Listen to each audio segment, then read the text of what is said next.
जिनको वहाँ तो 99% लोगों को यदि कोई ज़्यादा उपद्रव ना हो तो उनको फिर ये गर्म चीज़ें भी सूट कर जाती, लेकिन फिर भी किसी को पित्त की भी प्रकृति हो गई है, बहुत ज़्यादा पेन किलर स्टीराइड आदि खा खा करके, जिन्होंने अपना पूरा प्रोग्रामिंग ही पेट का शरीर का गड़बड़ कर दिया है,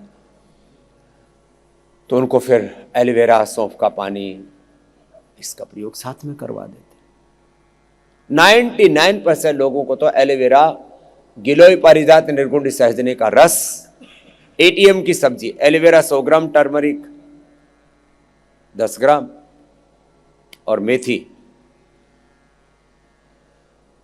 25 से 50 ग्राम अंकुरित गाय के घी में छोक करके ये सब्जी खिलाते।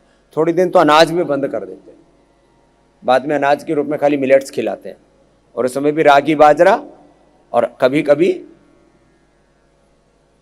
सिंघाड़ा और चौलाई, उसमें कैल्शियम पूरी मात्रा में होता है, पूरी हड्डियां अंदर से मजबूत हो जाती है। Osteoporosis, osteopenia, bone formation, bone resorption, हड्डियों का पूरा एनाबॉलिज्म, कैटाबॉलिज्म, मेटाबॉलिज्म, ऑस्टोब्लास्ट, ऑस्टोक्लास्ट सेल्स का भी बैलेंस हो जाता है।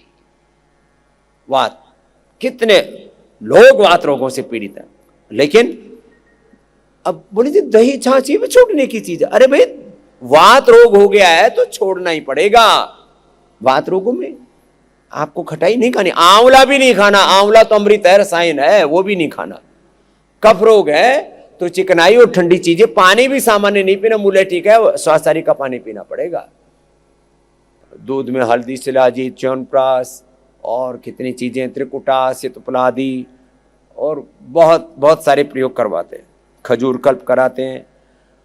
पित्त रोगों में जैसे अभी मैं बोल रहा था, पित्त हर जूस पिलाते हैं, अविपत्तिकर चूर्ण का प्रयोग करवाते हैं, वाटर थेरापी का प्रयोग कराते हैं, मिट्टी पट्टी का प्रयोग करवाते हैं, और अंकुरित का प्रयोग कराते हैं, अंकुरित सलाद, फलों का प्रयोग करवाते हैं, भोजन पूरा डाइट चेंज करवा देते हैं। वात पित्त कफ में तो सब कुछ आ गया।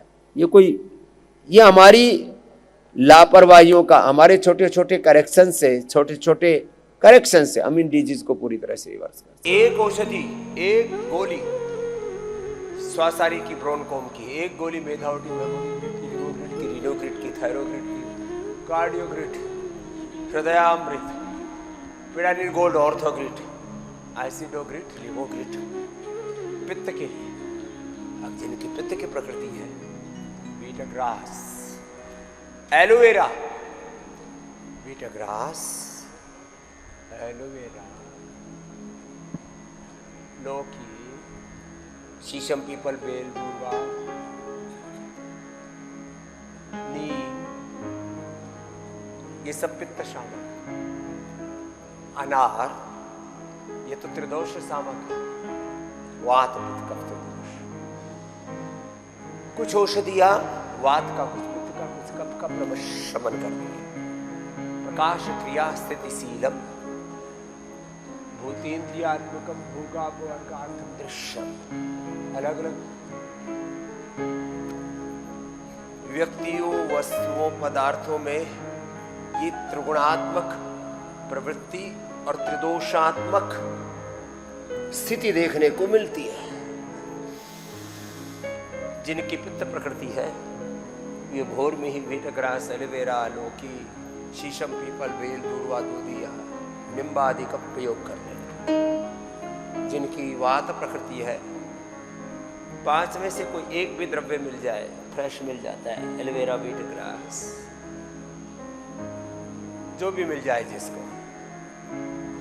बीटाग्रास तो सभी के लिए संजीवनी का काम करती है। ये हरा सोना है, खरा सोना है। एलोवेरा, गिलोय पारिजात, निर्गुंडी सहजना। फिर इसके अलावा बहुत सारे वातनाशक द्रव्य, लेकिन ये सहज उपलब्ध हो जाते हैं।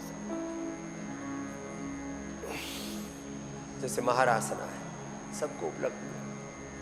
जैसे मोथा घास, सबको सहज उपलब्ध हो जाए तो इससे बेहतर क्या हो सकता है। खाली पेट इसका रस पी लिया। पिडानिल गोल्ड, ऑर्थोग्रिट ले लिया एक एक। एसिडिटी में रेडीमेड में एसिडोग्रिट, लिवोग्रिट ले लिया। और जिनकी कफ प्रकृति है 1 से 2 श्वासारी या 1 से 2 ब्रोनकोम, या श्वासारी गोल्ड और ब्रोनकोम एक एक ले लिया, अथवा केवल एक ब्रोनकोम की ही 1 से 2 गोली ले ली।